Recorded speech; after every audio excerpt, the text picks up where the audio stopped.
ఇలా షేక్ చేసి ఈ యూనిమాటేను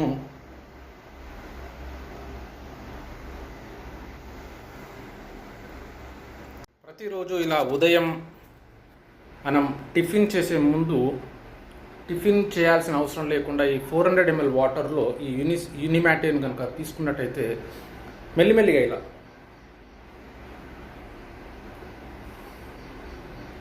కొంచెం కొంచెంగా తాగుతూ ఒక 20 నుంచి అర్ధగంట సేపు తాగినట్టయితే చాలా ఉపయోగం ఉంటుంది. అలాగే తాగిన తర్వాత మనం టిఫిన్ చేయాల్సిన అవసరం ఏమి ఉండదు. Okay friends, thank you.